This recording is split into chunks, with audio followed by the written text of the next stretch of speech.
Visakha steel కార్మికులకు ఉత్పత్తి ఆధారంగా జీతాలు చెల్లించడాన్ని రీజనల్ లేబర్ కమిషనర్ తప్పుపట్టి స్టీల్ యాజమాన్యానికి పూర్తి జీతాలు సకాలంలో చెల్లించాలని వారు ఇచ్చిన ఆదేశాలను స్టీల్ యాజమాన్యం తక్షణమే అమలు చేయాలని స్టీల్ సిఐటియు ప్రధాన కార్యదర్శి జె అయోధ్యరామ్ యాజమాన్యాన్ని డిమాండ్ చేశారు. నేడు స్టీల్ సిఐటియు ఆధ్వర్యంలో ఉక్కు ప్రధాన పరిపాలనా భవనం ఎదుట స్టీల్ కార్మికులకు పూర్తి జీతాలు సకాలంలో చెల్లించాలని, ఉత్పత్తి ఆధారంగా జీతాలు చెల్లించే సర్క్యులర్ ను తక్షణమే ఉపసంహరించుకోవాలని, హెచ్ఆర్ఏ పునరుద్ధరించాలని, కరెంటు ఛార్జీలు తగ్గించాలని తదితర డిమాండ్లతో ధర్నా నిర్వహించారు. మీకు బుద్ధి రాలేదంటే మరి కొత్త పద్ధతులు ఎంచుకోవాలని చెప్పి అడుగుతా ఉన్నాం. డిసెంబర్ మొదటి వారంలో ఇచ్చిన జీతాలకి 12 కోట్లకు అన్నం పెట్టారు. జనవరి 1 ఇచ్చే శాలరీస్ లో 2.5 కోట్లకు అన్నం పెట్టారు. అంటే ఈ 2 నెలల్లో ఉత్పత్తితో లింక్ పెట్టి 14.5 కోట్లు ఖర్చు చేస్తే ట్రంప్ గారు ఆదేశాలతో డాలర్ వాల్యూ పెరిగితే 50 కోట్లు వెళ్ళిపోయింది రాత్రి. జస్ట్ డాలర్ వాల్యూ పెరిగినందుకు మీరు ఉద్యోగులను హింసించడం కోసమా, మీ శాడిజం చూపించడం కోసమా ఈ సత్తులని చెప్పేసి అడుగుతా ఉన్నాం. కాబట్టి ఎల్లుండి ఇచ్చే జీతాలని పూర్తి స్థాయిలో ఇవ్వకపోతే పుల్ల వంకర ఎవడో తీయలేడట. ఆ పుల్ల వంకరని పొయ్యే తీరుస్తుంది. ఇక్కడ పుల్ల అంటే యాజమాన్యం, పొయ్యి అంటే కార్మికులు, ఉద్యోగులు, ప్రజలు. నడుం కడితే మీరు ఏం చేస్తారని చెప్పేసి అడుగుతా ఉన్నాం. కాడు ఉద్యోగ మిత్రులారా, అధికారులారా, మనకి 3 లక్షల నుంచి 7 లక్షల రూపాయల జీతాలు రావాల్సి ఉంది. గత ఫైనాన్షియల్ ఇయర్ దాటిపోయింది. ఈ రెండో ఫైనాన్షియల్ కూడా పూర్తవుతా ఉంది. మీరు డబ్బులు ఇస్తారా, కొట్టాలనుకుంటా ఉన్నారా? ఇది తేల్చి వెంటనే 300 కోట్ల రూపాయలు, 3 నుంచి 7 లక్షల రూపాయలు ఒక్కో ఉద్యోగి బకాయిల్ని వెంటనే చెల్లించాలని చెప్పేసి సిఐటి ధర్నా జరుగుతూ ఉంది. అట్లాగే సంవత్సరాల కాలంగా హెచ్ఆర్ఏని రాత్రి ఎగ్గొట్టేసి ఇప్పుడు కూడా ఇవ్వకుండా గుర్తింపుని నువ్వేమంటే తందానంటుంది కాబట్టి డ్రామాలు చేస్తా ఉన్నావు. హెచ్ఆర్ఏని వెంటనే పునరుద్ధరించాలని చెప్పేసి అతి చిన్న క్వార్టర్ ఈరోజు గవర్నమెంట్ ఫ్రీగా ఇచ్చే ఇంట్లో కూడా అనేక సౌకర్యాలు ఉన్నాయి. టౌన్షిప్ క్వార్టర్స్ లో అలాంటి సౌకర్యాలు లేవు. పైపు ₹10 కరెంట్ ₹8 పెంచావు. అది కూడా తగ్గించాలని చెప్పేసి కంపెనీ కష్టాలకి నష్టాలకి కారణాలు మీరు, మీ విధానాలు.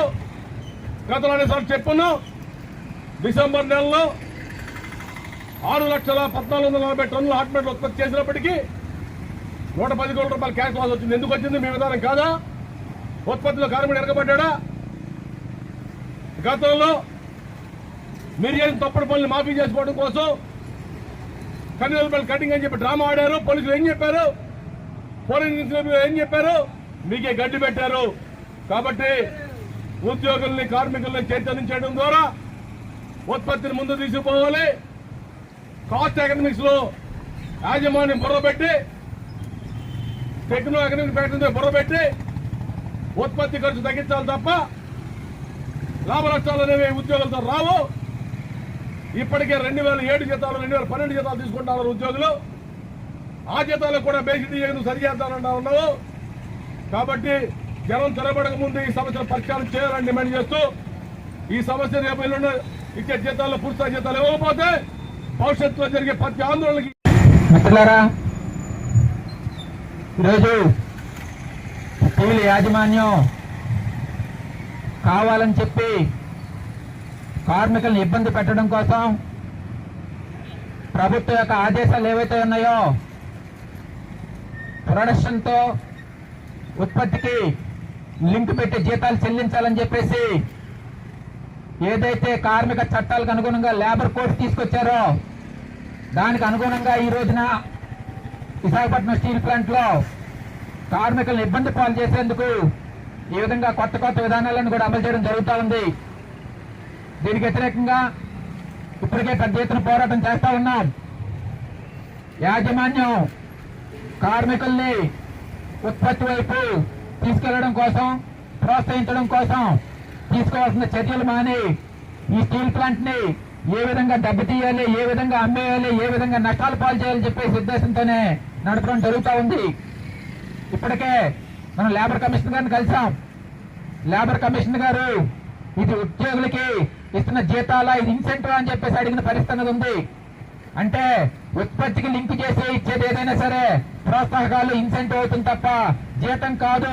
జీతం అన్నది ఆ కార్మికుడి యొక్క అపాయింట్మెంట్ లెటర్, ఆ కార్మికుల యొక్క సర్వీస్ కండిషన్స్ బట్టి ఆధారపడి ఉంటుంది తప్ప ఉత్పత్తికి సంబంధించి కాదు అని చెప్పేసి చెప్పినప్పటికి కూడా ఈ యాజమాన్యం చేపెక్కడం లేదు. అదేవిధంగా సుప్రీంకోర్టు అనేక సార్లు డైరెక్షన్ ఇచ్చింది. కార్మికుల యొక్క మూల వేతనం మీద దాడి చేసే హక్కు యాజమాన్యానికి లేదు. కార్మికుల యొక్క మూల వేతనాన్ని తగ్గించే హక్కు యాజమాన్యానికి లేదు. అలాగే కార్మికుడి యొక్క సర్వీస్ కండిషన్స్ ను ఏకపక్షంగా మార్చే అధికారం యాజమాన్యానికి లేదు. ఆ విధంగా చేయాలంటే సంప్రదింపుల ద్వారా, యూనియన్ల ద్వారా చర్చించి చేయాలి తప్ప ఏకపక్షంగా చేయడానికి వీల్లేదని చెప్పేసి అనేక తీర్పులు సుప్రీంకోర్టు ఇచ్చింది. అయినప్పటికీ ప్రభుత్వం గానీ యాజమాన్యం గానీ పట్టించుకునే పరిస్థితి లేదు. ఒక ప్రభుత్వ రంగ సంస్థలోనే ఈ విధంగా చట్టాలను ఉల్లంఘించి యాజమాన్యం చేస్తూ ఉంటే స్టీల్ మినిస్టర్ ఏం చేస్తున్నారని చెప్పేసి మన యొక్క ఎంపీ, సిపిఎం పార్టీ ఎంపీ ఎవరైతే ఉన్నారో ఆ ఎంపీ శివదాసన్ గారి చేత కూడా మన స్టీల్ మినిస్టర్ లెటర్ రాయించాం. అయినప్పటికీ కూడా యాజమాన్యం స్పందన అనేది లేదు. కాబట్టి మనం తప్పకుండా ఈ యొక్క ఉద్యమాన్ని ఉధృతం చేయాల్సిన అవసరం ఉంది. విశాఖపట్నం స్టీల్ ప్లాంట్ కనుక పూర్తి వేతనాలు చెల్లించకపోయినట్టయితే ఈ యొక్క అవసరమైతే ఉత్పత్తిని స్తంభింప చేయడానికి కూడా సిద్ధంగా ఉందని చెప్పేసి కార్మికులు హెచ్చరించినాడు మాత్రమే ఈ యాజమాన్యం దిగి వస్తుంది. ఈ విధంగా మనం చేయక తప్పని పరిస్థితి అన్నది యాజమాన్యం క్రియేట్ చేస్తా ఉంది. కాబట్టి దానికి సిద్ధంగా ఉండాలని చెప్పి